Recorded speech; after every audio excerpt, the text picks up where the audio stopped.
السلام عليكم ورحمة الله وبركاته. بسم الله الرحمن الرحيم. الحمد لله رب العالمين، والصلاة والسلام على أشرف الأنبياء والمرسلين سيدنا محمد وعلى آله وصحبه أجمعين. This is a video recording for the two physiology lectures on the cardiac cycle in the cardiovascular block. These are the active learning objectives, the intended learning outcomes, the ILOs for these two learning activities. And here we have the recommended learning resources for these two lectures. We mentioned in the previous lectures that the heart functions as the central pump of the cardiovascular system, and that in fact we have two pumps in the heart. The right ventricle or the right-sided pump, which functions as the pump of the pulmonary circulation, and the left ventricle or the left-sided pump, which functions as the pump of the systemic circulation. In the heart we have valves at the entry and exit points of the ventricles. The valves which we have at the entry points of the ventricles are the atrioventricular valves. The tricuspid valve at the entry point of the right ventricle between the right atrium and the right ventricle, and the bicuspid or the mitral valve at the entry of the left ventricle between the left atrium and the left ventricle. And we have also valves at the exit points of the ventricles. These are the semilunar valves, the aortic valve at the exit of the left ventricle between the left ventricle and the aorta, and the pulmonary valve at the exit of the right ventricle between the right ventricle and the pulmonary trunk. The valves allow blood to flow in only one direction. When the atrioventricular valves are open during diastole to allow the ventricles to be filled with blood, the semilunar valves are closed in order to prevent the backflow of blood from the aorta into the left ventricle and from the pulmonary trunk into the right ventricle. And when the semilunar valves are opened during the ventricular systole, the atrioventricular valves should be closed in order to prevent backflow of the blood from the right ventricle into the right atrium and from the left ventricle into the left atrium. Hemodynamically, the opening and closure of the cardiac valves occur as a result of pressure gradient across the valves. The cusps of the atrioventricular valves are held by the chordae tendineae to muscular projections known as the papillary muscles. This is important because the papillary muscles limit the movements of the valve and prevent the eversion of the valve during ventricular systole. However, it is important to note that the papillary muscles themselves, they do not open or close the atrioventricular valves. Here we have another diagram for the cardiac valves. These are the atrioventricular valves, the tricuspid valve and the mitral valve, and these are the semilunar valves, the aortic valve and the pulmonary valve. This is the mitral valve when it is open, and here we have the mitral valve when it is closed. And these are the chordae tendineae, and these are the papillary muscles. This is a closed semilunar valve. Each semilunar valve is composed of three cusps, and this is an open semilunar valve. Here we have the mitral valve open during left ventricular diastole to allow for left ventricular filling, so the blood flows from the left atrium through the open mitral valve into the left ventricle. While the mitral valve is open during left ventricular diastole, the aortic valve should be closed in order to prevent backflow of the blood from the aorta into the left ventricle. When the left ventricle begins to contract, it closes the clasps of the mitral valve in order to prevent the backflow of the blood from the left ventricle into the left atrium, and it opens the aortic valve so that the left ventricle ejects oxygenated blood into the aorta. The main topic of these two lectures is the cardiac cycle or the heartbeat. The cardiac cycle or the heartbeat consists of alternate periods of systole, where we have contraction and emptying, and diastole, where we have relaxation and filling. The duration of one cardiac cycle or one heartbeat at rest is 0.8 of a second when the heart rate is 72 beats per minute. The duration of the cardiac cycle is shortened when the heart rate increases.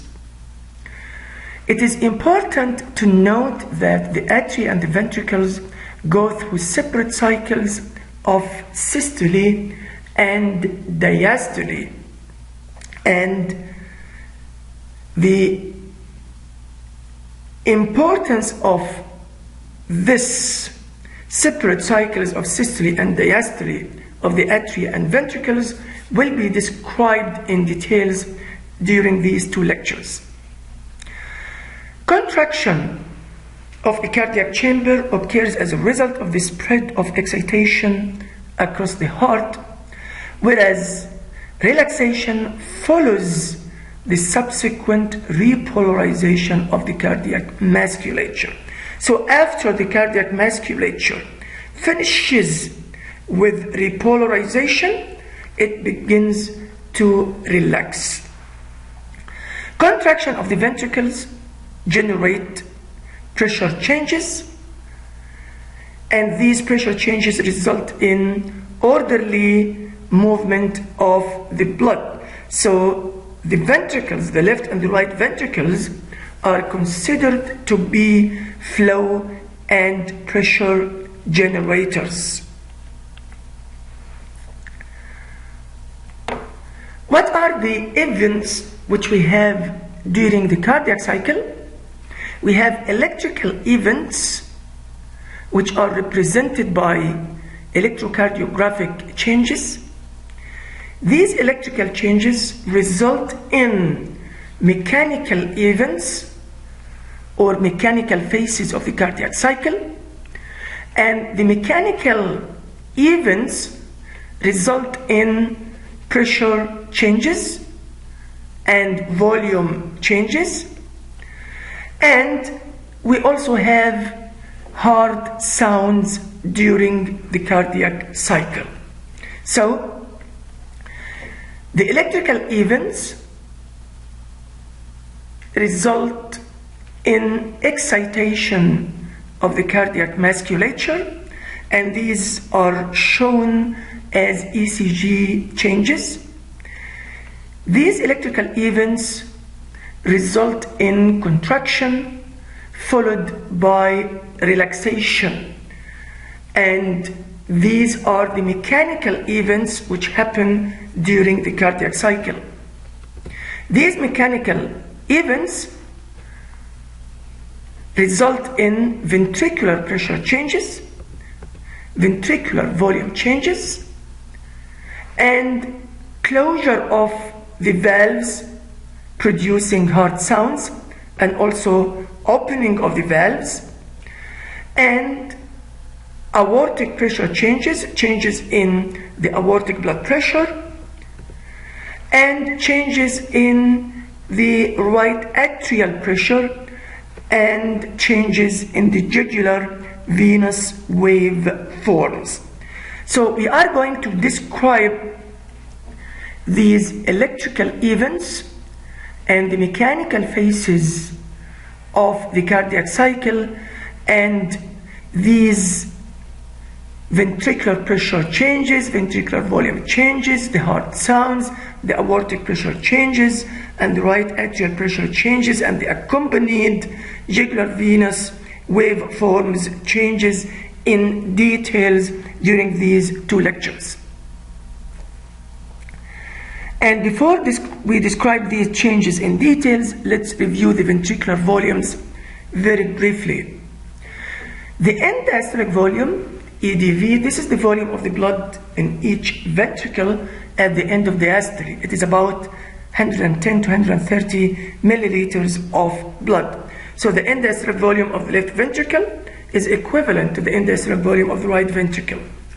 The end systolic volume, the ESV, this is the volume of blood in each ventricle at the end of systole.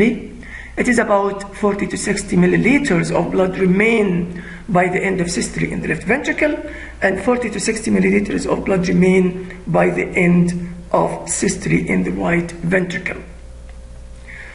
The volume of the blood which is pumped by each ventricle per beat is known as the stroke volume, and this is equivalent to the difference between the end diastolic volume and the end systolic volume. So it is about 70 milliliters of blood ejected from the left ventricle into the aorta, and 70 milliliters of deoxygenated blood ejected by the right ventricle into the pulmonary trunk. So the flow generated by the 2 ventricles is equal. However, the flow which is generated by the left ventricle is generated with much higher pressure than the flow generated by the right ventricle. The diastolic filling volume, DFV, this is the volume of blood which flows from the atrium into the ventricle during diastole. It is equal to the difference between the end diastolic volume and the end systolic volume. So it is about 70. It is equivalent to the stroke volume. So now let's describe the mechanical events, the phases during the cardiac cycle in more details.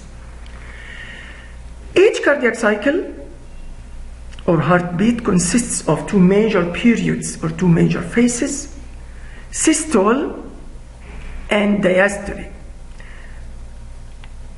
The atria and the ventricles, they go through separate cycles of systole and diastole. So we have atrial systole and atrial diastole, and ventricular systole and ventricular diastole. Normally, diastole is longer than systole. The ventricular systole lasts for approximately 0.3 of a second at rest, and the ventricular diastole lasts for 0.5 of a second at rest. Atrial systole lasts for 0.1 of a second at rest, and atrial diastole lasts for 0.7 of a second at rest. So normally diastole is longer than systole, and the importance of the long ventricular diastole is that during ventricular diastole the ventricles are filled with blood, so this allows enough time for the ventricles to get filled with adequate amount of blood, and also important for coronary blood flow, because most of the coronary blood flow, approximately 70% of the coronary blood flow, occurs during ventricular diastole. Here we have a table which summarizes the mechanical events, the phases during the cardiac cycle. So we have the ventricular diastole and ventricular systole.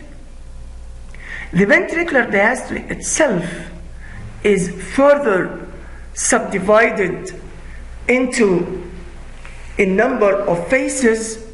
We have the protodiastole, then we have the isometric relaxation phase, the rapid filling phase, and these three phases together belong to early ventricular diastole. Then we have the reduced, the slow filling phase, and this phase is the mid-ventricular diastole. And we have the atrial systole, which coincides with the late ventricular diastole. The ventricular systole is further subdivided into three phases: the isometric contraction phase, the rapid ejection phase, and the reduced or the slow ejection phase. In describing these mechanical events during the cardiac cycle, we might begin with any of these 8 mechanical phases. However, I usually prefer to begin describing the mechanical events of the cardiac cycle with describing the rapid filling phase.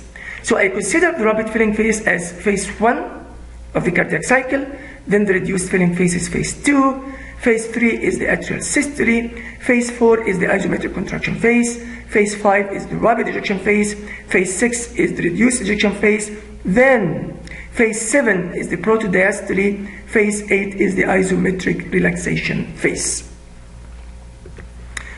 Here we have the 8 phases of the cardiac cycle, the 8 mechanical events or 8 mechanical phases. So the rapid filling phase, this is phase 1. The reduced filling phase or the diastasis, this is phase 2. The atrial systole 3, isometric contraction phase 4, rapid ejection phase 5, reduced ejection phase 6. Then we have the protodiastole, this is 7, isometric relaxation phase is 8. We will first describe the rapid filling phase because I consider this as phase 1 of the cardiac cycle, and then we will describe the subsequent phases of the cardiac cycle. So the rapid filling phase, this is one of the phases of early diastole. During this rapid filling phase, the sinoatrial node has not yet reached the threshold, so the atrium is still in diastole. Because of the continuous inflow of blood from the venous system into the atrium, atrial pressure slightly exceeds ventricular pressure, even though both chambers are relaxed. And for simplicity in describing the mechanical phases of the cardiac cycle, we shall focus on the mechanical phases of the left side of the heart, and then we will compare these mechanical phases with the mechanical phases in the right side of the heart. Because of this pressure differential, because the pressure in the left atrium slightly exceeds the pressure in the left ventricle, the mitral valve is open and blood flows directly from the left atrium into the left ventricle. And approximately 60 to 70% of the blood passes passively from the left atrium to the left ventricle along pressure gradient, because the left atrium has not yet begun its systole, so it is still in diastole. So 60 to 70% of the blood passes passively from the left atrium into the left ventricle along this pressure gradient. So the left ventricular volume increases rapidly, and the left ventricular pressure begins to rise, and the atrial pressure starts to decrease because of the rapid movement of blood from the left atrium into the left ventricle. During this rapid filling phase, a third heart sound may be heard. What about the aorta? The aortic pressure is still low because the left ventricle has not yet begun ejection of the blood into the aorta, and blood keeps flowing from the aorta to the tissues, so the aortic pressure is still low.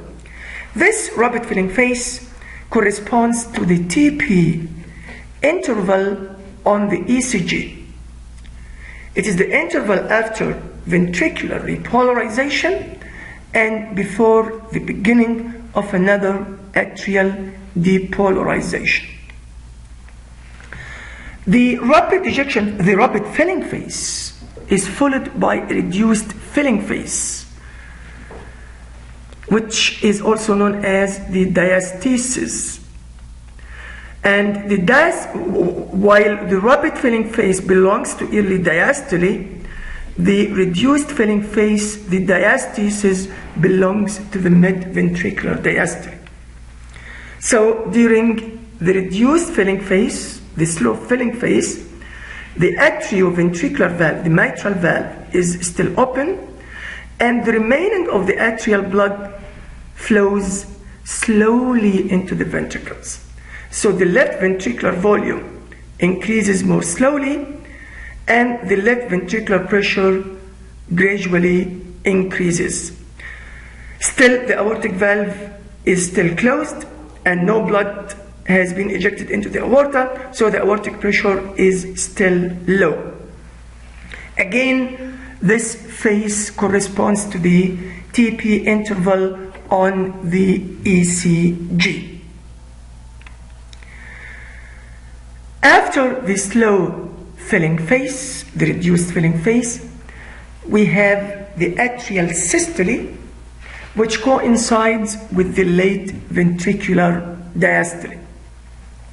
So now the SC node has reached the threshold level and fires an action potential, fires a cardiac impulse. The impulse spreads through the atria, resulting in atrial depolarization, and this is shown as a P wave in the ECG. This is the ECG, and this is a P wave here. Atrial contraction, atrial systole, lasts for about 0.1 of a second, as we mentioned earlier, and because of atrial systole, the pressure in the left atrium rises, and this gives an A wave in the atrial pressure curve. So this is the atrial pressure curve, and this is an A wave due to an elevated atrial pressure as a result of atrial contraction, as a result of atrial systole. Throughout atrial contraction, atrial pressure slightly exceeds the ventricular pressure because the atria are in systole. So the atrioventricular valves remain open, and more blood is squeezed from the left atrium into the left ventricle, and this tops off the last 27 to 30% of the ventricular filling, about 40 mils, this rises the ventricular pressure. And now, so here we have, this is a curve which represents pressure changes in the left ventricle and pressure changes in the aorta. And here we have a curve which represents volume changes in the left ventricle. So by the end of atrial systole, the left ventricle would have been filled with the end diastolic volume, which averages about 135 milliliters. So this is the end diastolic volume. This curve shows left ventricular volume changes during the cardiac cycle. So this is the end diastolic volume, which is approximately 135 milliliters of blood. Now, blood arriving the heart cannot enter the atrium. It flows back up into the jugular vein here in the right side, and during this atrial systolic phase, a fourth heart sound may be heard. Still, the aortic pressure is low because the left ventricle is still in diastole and the aortic valve is closed and no blood is yet ejected into the aorta.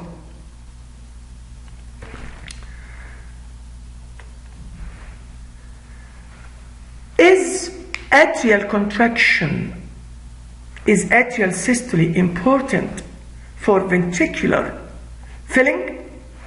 At rest, atrial contraction adds little extra blood to the ventricles. This curve shows the left ventricular volume changes. So this is the atrial systole.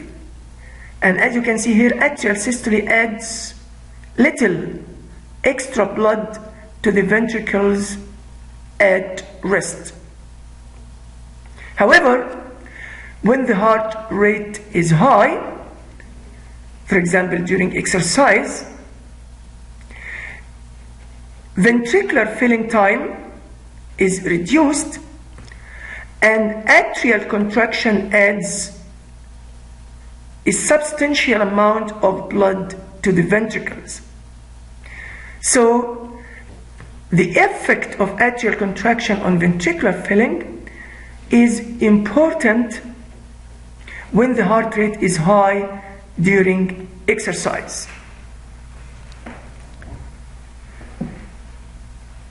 Now, ventricular systole is going to begin,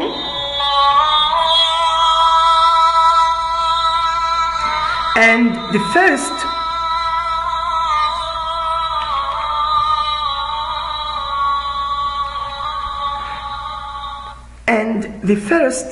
phase of ventricular systole is what we call the isometric or the isovolumetric ventricular contraction phase.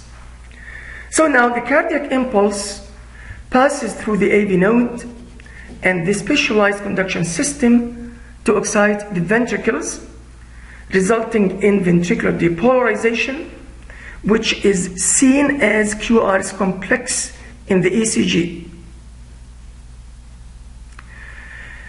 This is followed by ventricular contraction, so the ventricular pressure immediately exceeds the atrial pressure.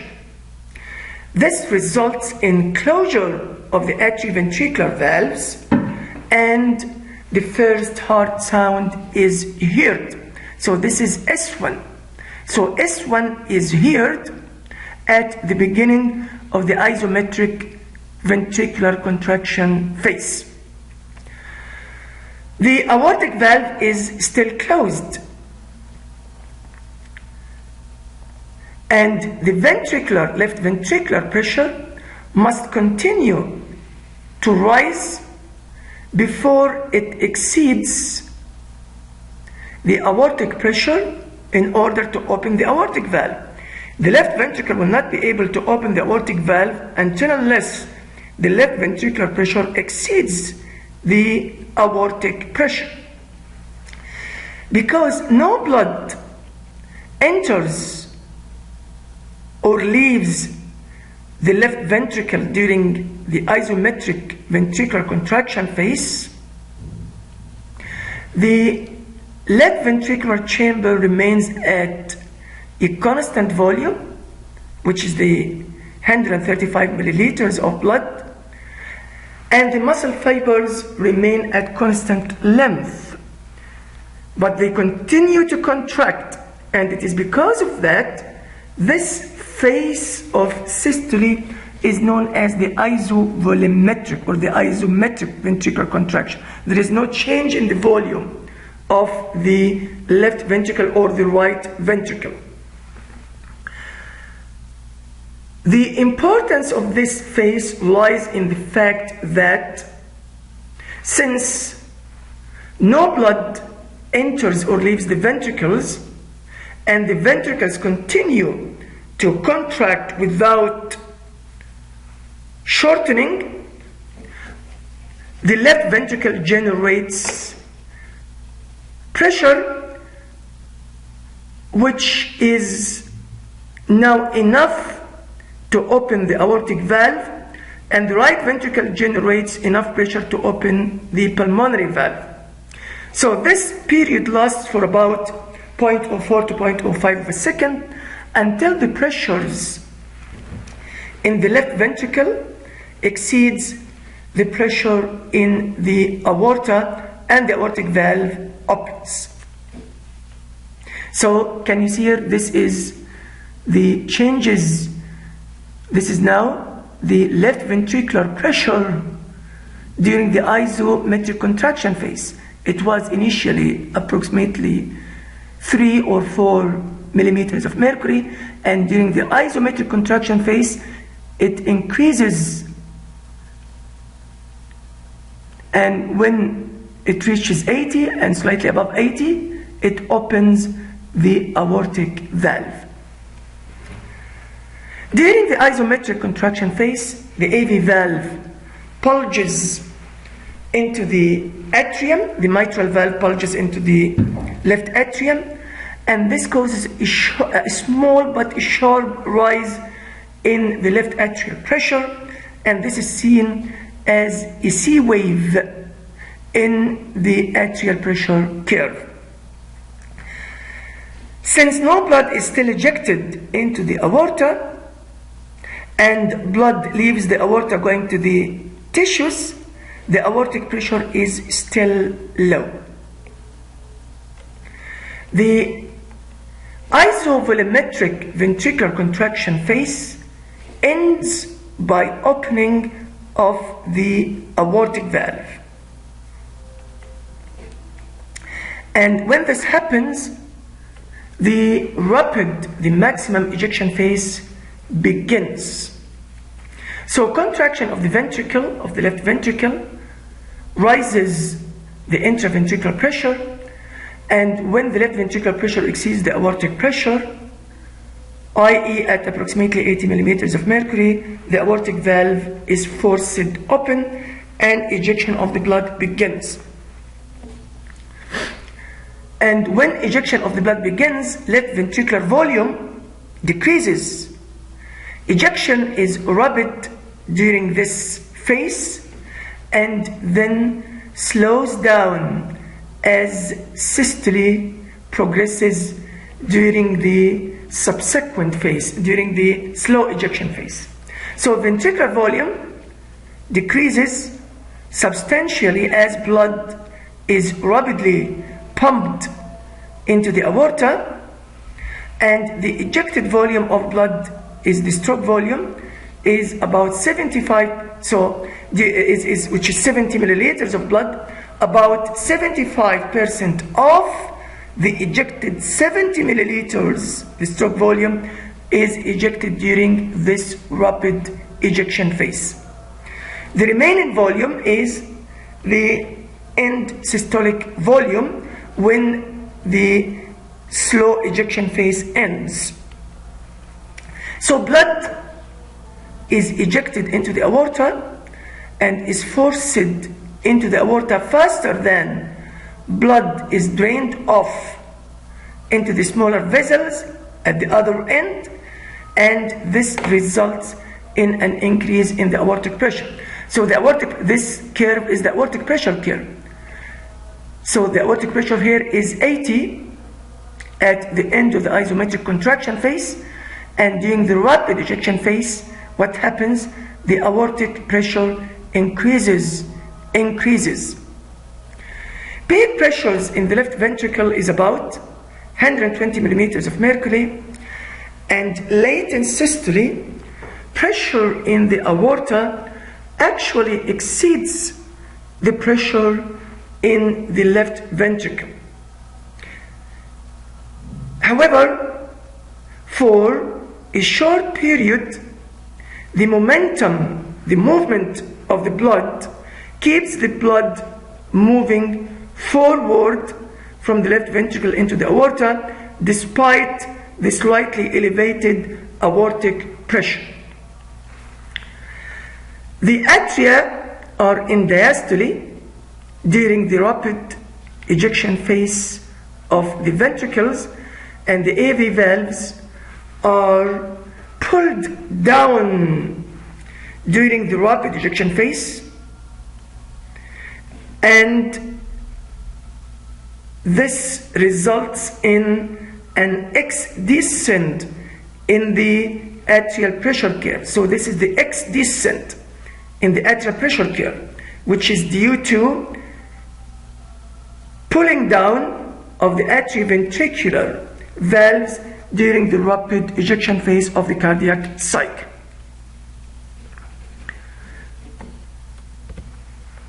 The rapid ejection phase is followed by the slow or the reduced ejection phase, and this is the last phase of ventricular systole.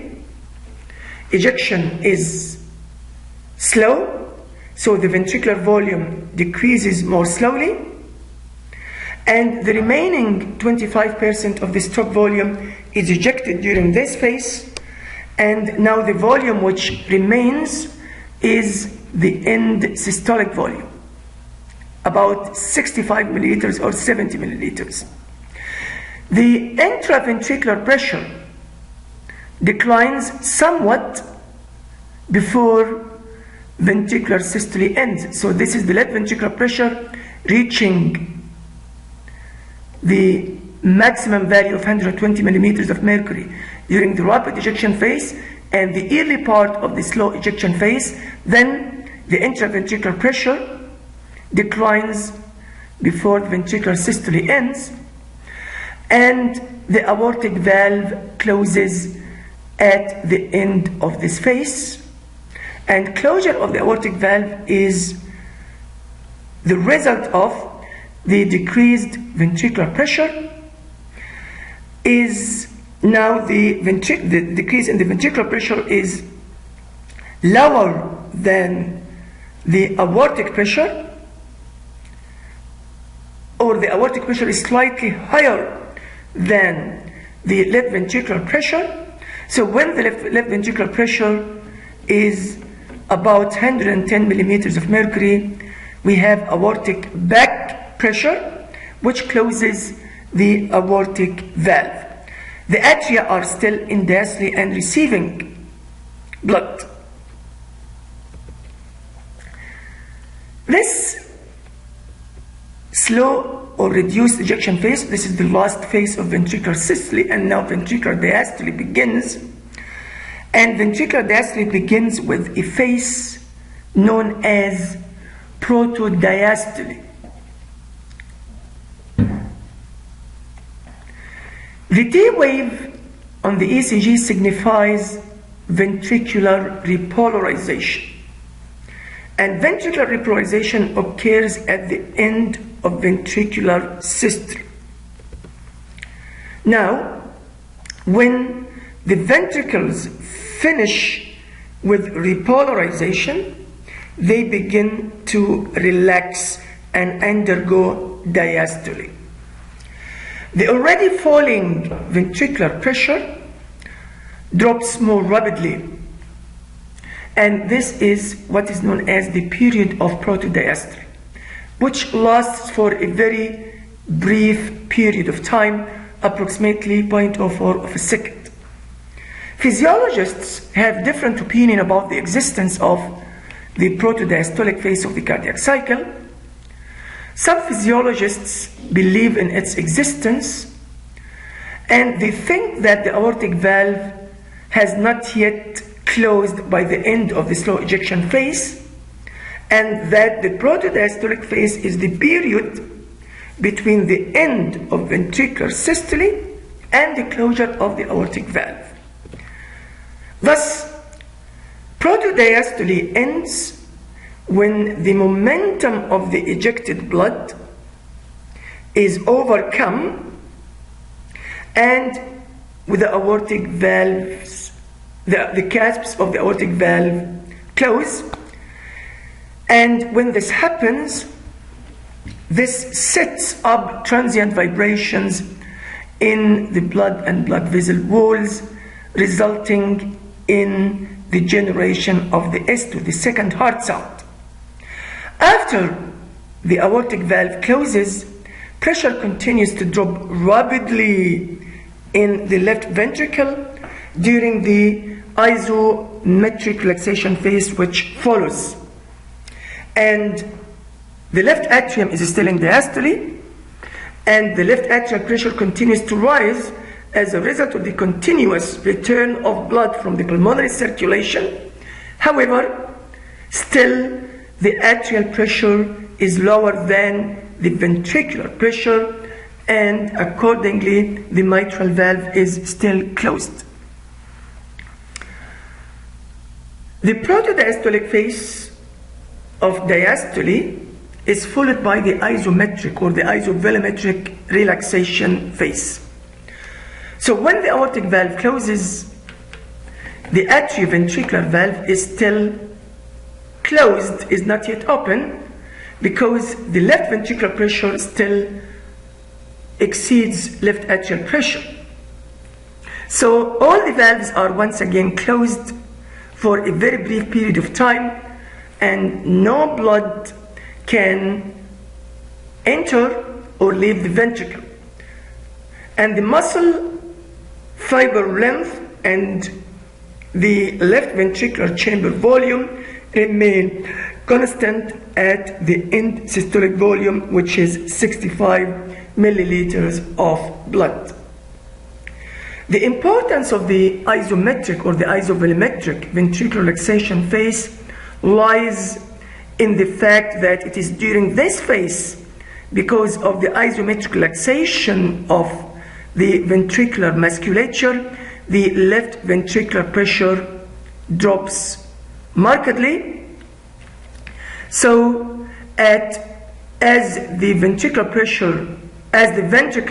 continue to relax, the pressure steadily falls, and the atria are still in diastole, so the atrial pressure continues to rise due to the movement of blood from the pulmonary circulation into the left atrium, and this continuous venous return of blood into the left atrium gives the V wave in the atrial pressure curve. However, still again, left atrial pressure is lower than left ventricular pressure, and the mitral valve is still closed. It is only when the left atrial pressure exceeds the left ventricular pressure that the mitral valve opens, and this happens at the end of the isometric relaxation phase.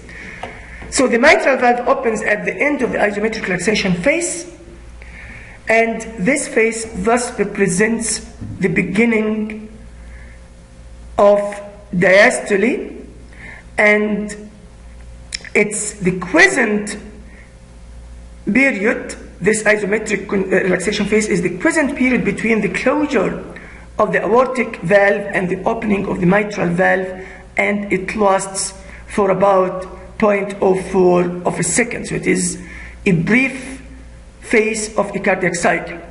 Again, the importance of this phase lies in the fact that left ventricular pressure steadily falls, and when the left atrial pressure exceeds the left ventricular pressure at the end of this phase, the mitral valve opens and left ventricular filling begins again, with the rapid filling phase followed by the slow filling phase. Then we have atrial systole, and the phases of the cardiac cycle are repeated again. So ventricular filling. So because of the continuous flow of blood from the pulmonary veins into the left atrium, atrial pressure rises continuously, and when the left ventricular pressure falls below the atrial pressure, the mitral valve opens and ventricular filling occurs once again. Atrial pressure drops as a result of the filling of the ventricles, the movement of blood from the left atrium into the left ventricle, and this gives a Y descent in the atrial pressure curve. And this was explained before, the rapid and the slow ventricular filling phases of the cardiac cycle. So again, this curve represents changes in the left ventricular volume during the different phases of the cardiac cycle. This is the end diastolic volume, 135 milliliters of blood. Still, this is the volume of blood in the left ventricle during the isometric contraction phase, no change in the volume. Still, it is the end diastolic volume, 135 milliliters of blood. The volume decreases during the rapid ejection phase and continues to decrease but slowly during the slow ejection phase. And this is now the end systolic volume, the volume which remains by the end of systole. This is the volume during the isometric relaxation phase, the same end systolic volume. Now this is the rapid filling phase, followed by the slow filling phase. These are the pressure changes curves, the left ventricular pressure curve and the aortic pressure curve. So this is the left ventricular pressure, approximately 0 or 3 to 4 millimeters of mercury, and the pressure increases during the isometric contraction phase, and when the left ventricular pressure exceeds the aortic pressure, the aortic valve opens. The left ventricular pressure continues to rise during the rapid ejection phase and the early part of the slow ejection phase, and reaches a maximum value of 120 millimeters of mercury. Then it declines somewhat before the end of the ventricular systole. So this is the end of ventricular systole. The aortic valve closes here. Then we have the protodiastolic phase, and we have the isometric relaxation phase. The left ventricular pressure steadily falls, and when the left atrial pressure exceeds the left ventricular pressure, the mitral valve opens. So here again we have the left ventricular pressure changes during the phases of the cardiac cycle, and here we have the left ventricular volume changes during the different phases of the cardiac cycle. The normal left ventricular pressure during the cardiac cycle is about 120 millimeters of mercury. This is the maximum left ventricular pressure which is reached during the rapid ejection phase, and it is about, say, 3 up to 12 millimeters of mercury during diastole. So the stroke volume, this is the end diastolic volume, and this is the end diastolic volume, approximately 135 milliliters of blood in the left ventricle and 135 milliliters of blood in the right ventricle, and this is the end systolic volume. So the end diastolic volume is the maximum volume, and the end systolic volume is the minimum volume. Stroke volume is the difference between the end diastolic volume and the end systolic volume. So it is the amount of the blood which is ejected in one heartbeat. An increase in the force of contraction of the ventricles results in an increase in the stroke volume. The ejection fraction is the stroke volume divided by the end diastolic volume multiplied by 100. So it is the percentage of the blood which is ejected. It is the percentage of the end diastolic volume which is ejected in one beat. So the ejection fraction, it is the proportion or the percentage of the end diastolic volume which is pumped in a single beat. Ejection fraction can be a diagnostic indicator of heart function. Normally, the ejection fraction is about 65%. So 65% of the end diastolic volume is ejected during ejection, the rapid and the slow ejection phase. Here we have the left ventricular pressure volume loop. This is a loop which shows the relationship between changes in left ventricular volume on the x-axis and changes in the left ventricular pressure in millimeters of mercury on the y-axis. So this is the end systolic volume, about 65 milliliters, and now this is filling of the left ventricle. This is the period of filling.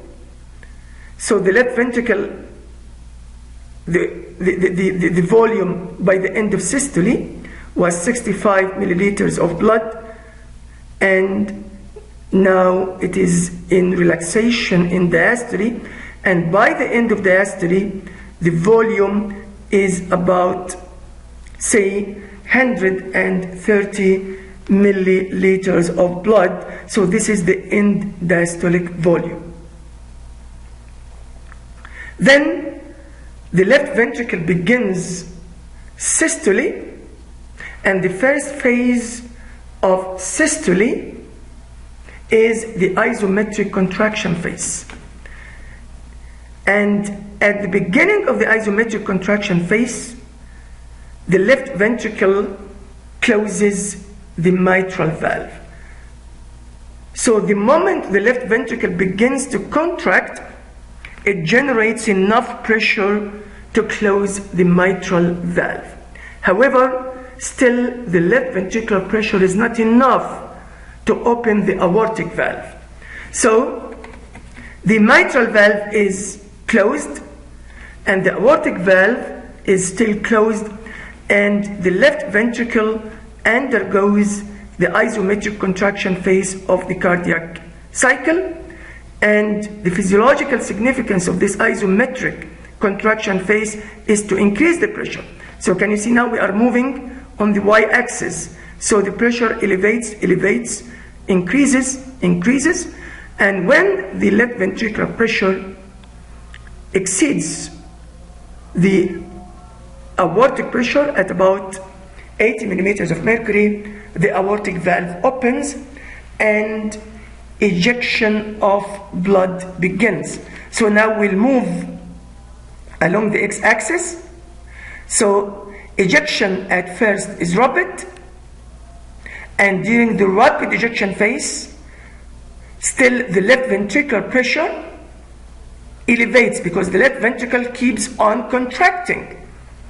So the left ventricular pressure increases, reaching a maximum value of 120 millimeters of mercury, but its volume is decreasing because the volume is, we are moving from right to left on the x-axis. So the volume is decreasing, but the pressure is increasing. So this is the rapid ejection phase, followed by the slow ejection phase.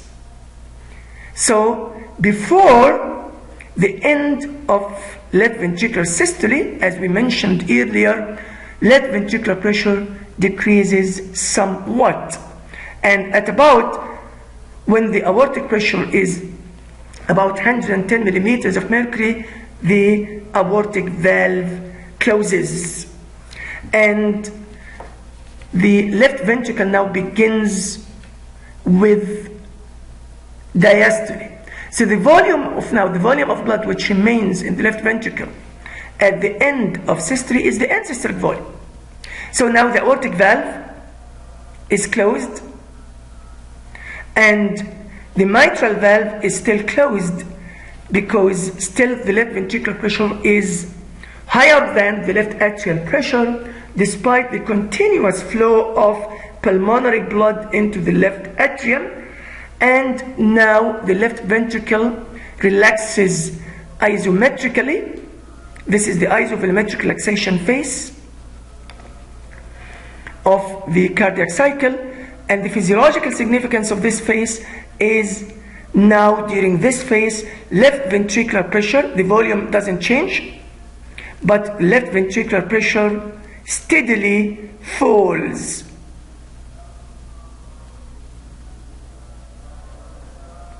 And when the left atrial pressure exceeds left ventricular pressure, the mitral valve opens.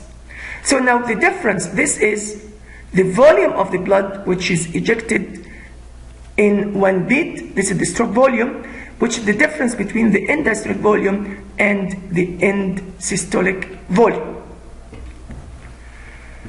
So having finished with the detailed description of the phases, of the mechanical phases of the cardiac cycle, let's very briefly describe the basic myocardial mechanics. So ventricular systole and diastole can be subdivided into early and late phases. So systole is divided into early systole, and this coincides with the isometric contraction phase, and late systole, which coincides with the isotonic contraction phase. The ejection phase is the rapid and the slow ejection phases. Diastole is subdivided into early diastole, which coincides with the isovolumetric relaxation phase, and late diastole, which coincides with the isotonic relaxation phase, where we have the rapid and the slow filling phases. So here again we have the left ventricular volume pressure loop showing the early and late systole and diastole. So this is the early diastole of the left ventricle, which coincides with the isometric relaxation phase. And this is the late diastole of the left ventricle, which coincides with the period of filling. So this is where we have the isotonic relaxation. Then here we have the early systole, which coincides with the isometric contraction phase, and the late systole, which coincides with the period of ejection, the ejection phases. Ventricular systole is measured by contractility, and it is affected by the function of the ventricular muscle and by the initial volume of the blood which is present in the ventricle before systole begins, and this is known as the preload, and is also affected by the initial pressure, the pressure which the left ventricle faces when it begins to contract, and this is known as the afterload, because when the left ventricle begins to contract, it faces the resistance in the aorta and in the systemic arteries, and it has to develop a pressure which exceeds the aortic pressure in order to open the aortic valve. This initial pressure is known as the afterload.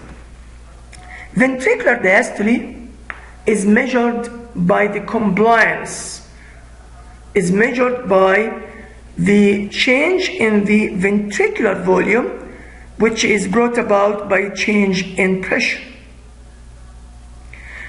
And it is affected by the amount of connective tissue we have in the ventricles and by the venous pressure and venous resistance, and this will be described in details in the lecture on venous return.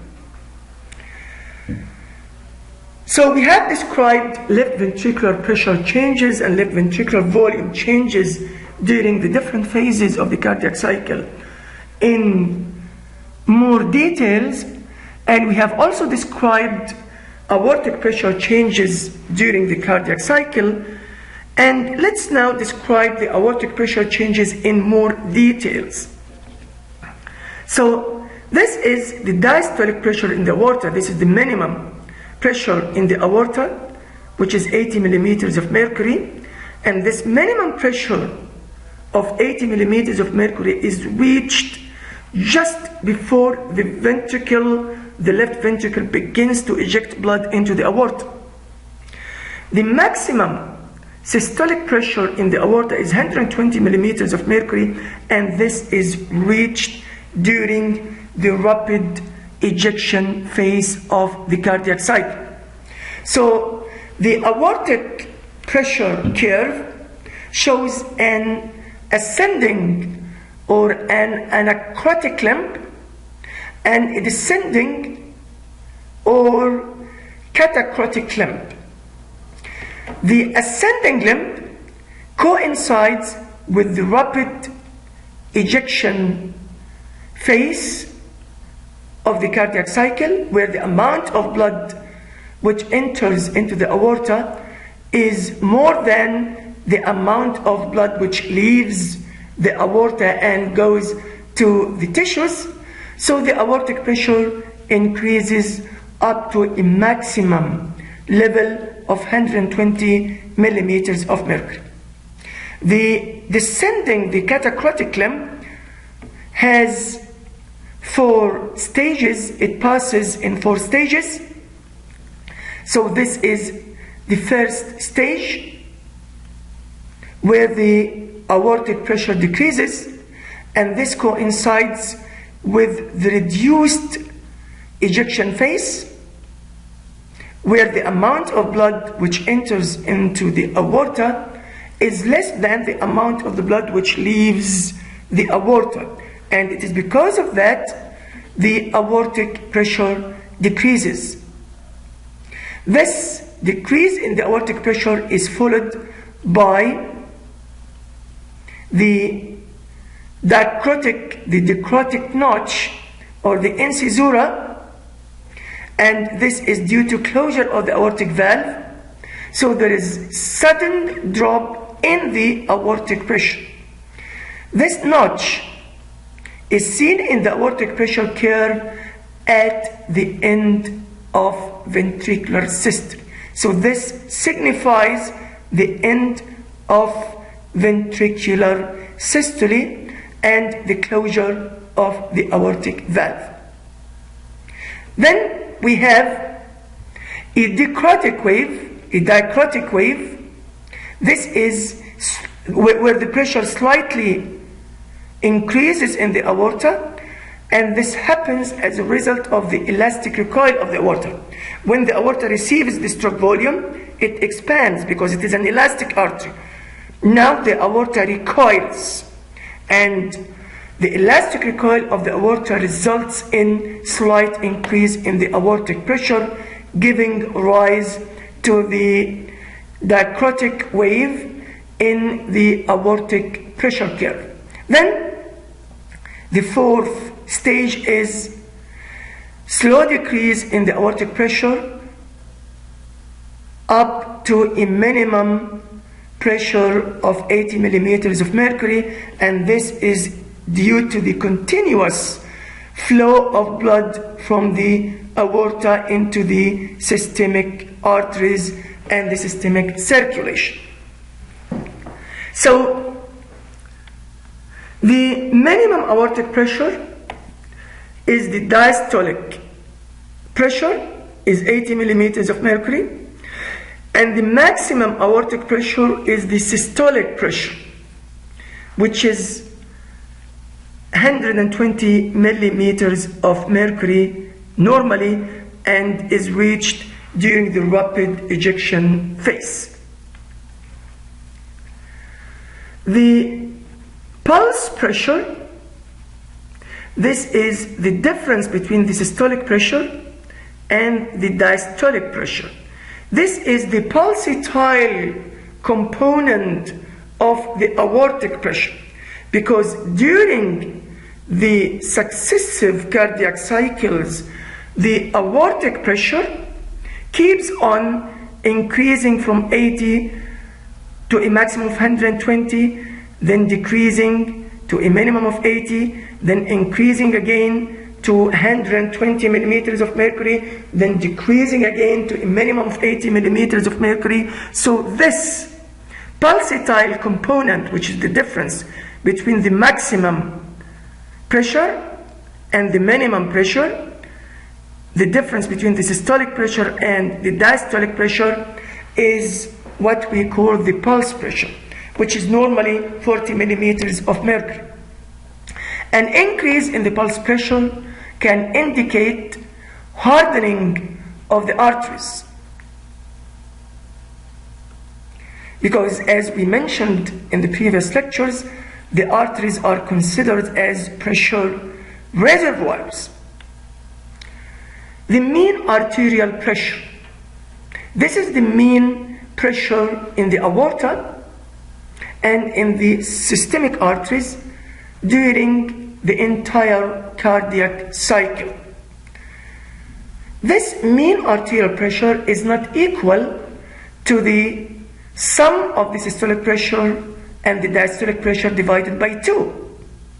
In fact, the mean arterial pressure is, the aortic pressure is closer to the minimum value, is closer to the diastolic pressure for a longer period of time than it is close to the maximum value, because the duration of left ventricular diastole is 0.5 of a second, and the duration of left ventricular systole is 0.3 of a second at rest. So the diastolic period of the cardiac cycle lasts for about 2/3 of the cardiac cycle, and the systolic period of the cardiac cycle lasts for about 1/3 of the heartbeat. So the mean arterial pressure, the mean pressure in the aorta, is thus equivalent to 1/3 of the systolic pressure plus 2/3 of the diastolic pressure. 1/3 of the systolic pressure is 40 millimeters of mercury, and 2/3 of the diastolic pressure are 53 millimeters of mercury, so the mean arterial pressure is about 93 millimeters of mercury. Another equation which we might use for calculating the mean arterial pressure is that the mean arterial pressure is equivalent to 1/3 the pulse pressure plus the diastolic pressure. Now, this mean arterial pressure is the driving force for blood flow. So again, here we have the maximum aortic pressure, the systolic pressure, 120 millimeters of mercury. This is the end of ventricular systole and closure of the aortic valve. This is the minimum pressure in the aorta, the diastolic pressure, the 80 millimeters of mercury, and this is the mean pressure, the mean arterial pressure. Pulmonary artery pressure changes are similar to the aortic pressure changes, but with difference in magnitude. In fact, the pressure in the aorta is 6 to 7 times higher than the pressure in the pulmonary artery. So normal pulmonary artery pressure during the cardiac cycle is approximately 25 to 30 millimeters of mercury during systole and 4 to 12 millimeters during diastole. Here we have a diagram which shows pressure changes in the peripheral arteries. So here we have, this is the carotid artery. This is the pressure changes in the carotid artery during the cardiac cycle. Here we have the pressure changes in the brachial artery. This is the radial artery. So we have pressure changes similar to the aortic pressure waves, but the changes are sharper than the changes which we have in the aorta, and this reflects a systolic peak pressure of 110 to 130 millimeters of mercury and a diastolic pressure of 70 to 90 millimeters of mercury. Having finished with the detailed description of the aortic pressure changes during the different phases of the cardiac cycle, let's describe atrial pressure changes during the cardiac cycle, and we mentioned these changes briefly when we described the different phases of the cardiac cycle. So now let's describe these atrial pressure changes in more details. We have 3 upward waves or 3 upward deflections, A, C, and V. And we have two components in each of these upward waves or upward deflection. Positive component indicating an increase in the pressure, and a negative component indicating a decrease in the pressure. And we also have 2 downward waves or 2 downward deflections, which are the X and the Y descents, or the X and Y waves. The 3 waves, the A, C, V waves, are equal to 1 cardiac cycle. So their duration is equivalent to 0.8 of a second. The A wave in atrial pressure curve coincides with atrial systole, where we have an increase in atrial pressure during atrial contraction. The C wave coincides with ventricular systole, and it has got a positive wave as a result of bulging of the atrioventricular valves into the atria during the isovolumetric contraction phase. And so this is the positive component of the C wave due to bulging of the atrioventricular valves into the atria during the isometric contraction phase. And the negative component is the result of pulling of the atrial muscle and the AV clasps down during the rapid ejection phase of the cardiac cycle, resulting in a decrease in the atrial pressure. Then the V wave, this happens during atrial diastole as a result of the continuous flow of blood into the atria, and it also has a positive component, so the atrial pressure increases gradually due to the continuous venous return from the pulmonary circulation into the left atrium and from the systemic circulation into the right atrium. And the negative component is the result of the decreased atrial pressure during the rapid filling phase. The X descent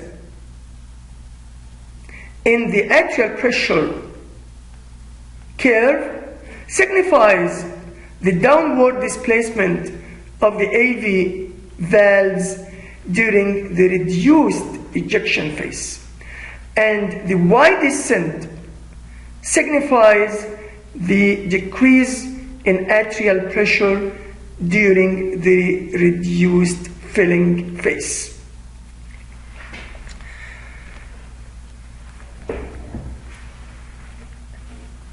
Atrial pressure changes during the cardiac cycle result in changes in the jugular venous pulse wave forms during the cardiac cycle. So changes in right atrial pressure during the cardiac cycle results in changes in the jugular venous pulse wave forms during the cardiac cycle, because there are no valves between the right atrium and the superior vena cava and the internal jugular vein. So the atrial pressure changes are transmitted to the great veins, producing three characteristic waves in the record of the jugular pressure. So here we have, these are the right atrial pressure changes, the ACV upward waves, and the X and the Y descents. Same thing here, we have the A, C, and V waves in the jugular venous pressure curve. So again, the jugular venous pulse wave forms is shown in this diagram. The A wave is a visible pulsation. We can see it in the internal jugular vein in the neck during the cardiac cycle. The V wave is also a visible pulsation.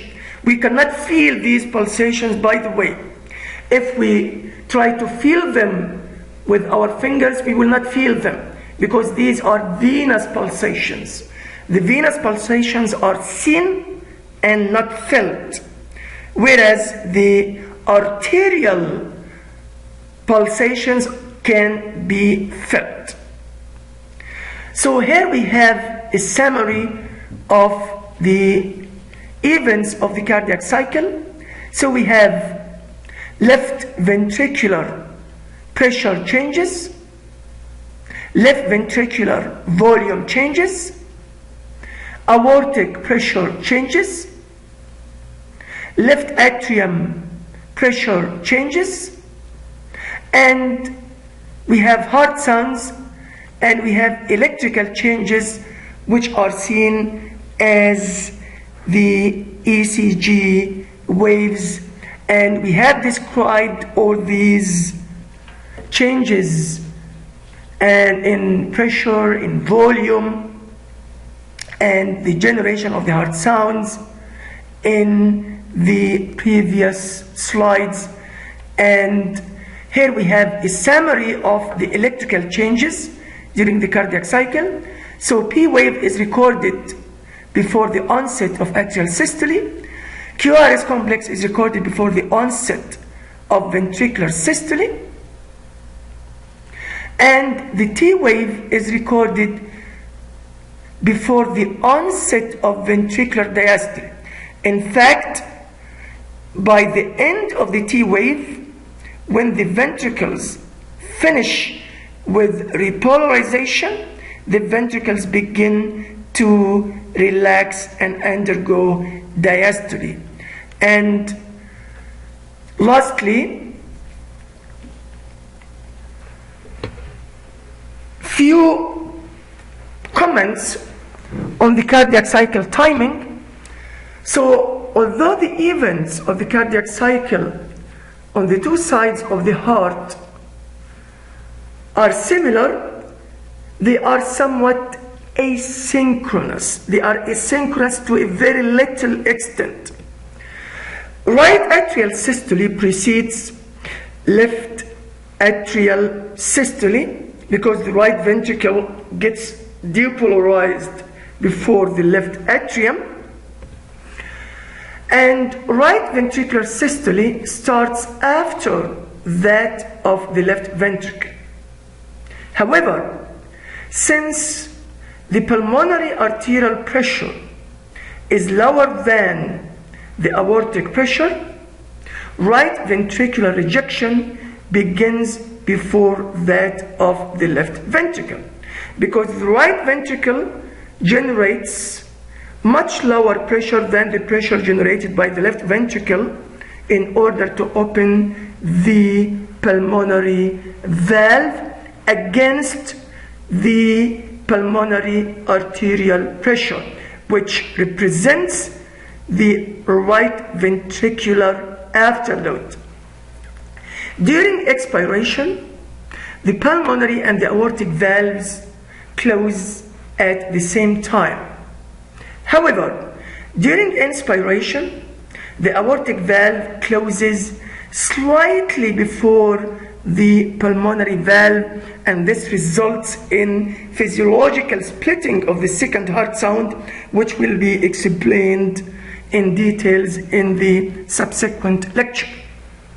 When measured over a period of minutes, the outputs of the two ventricles are equal.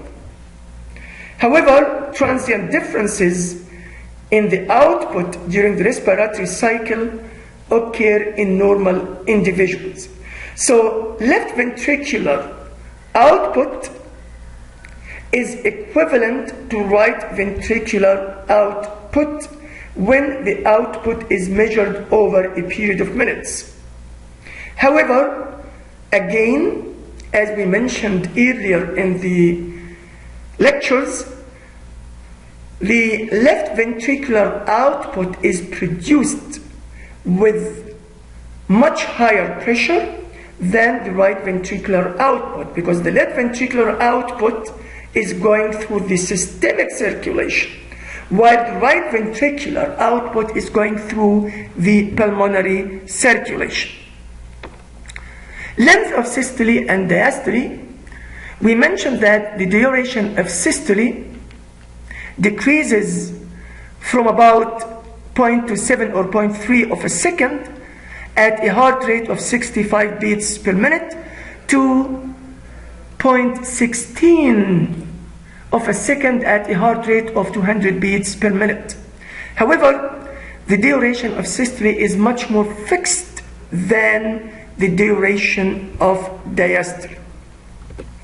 When the heart rate is increased, diastole is shortened to a much greater degree than systole. For example, at a heart rate of 65 beats per minute, the duration of diastole is about 0.62 of a second, whereas at a heart rate of 200 beats per minute, the duration of diastole is only 0.14 of a second. So when the heart rate is high, diastole is shortened to a much greater degree than systole.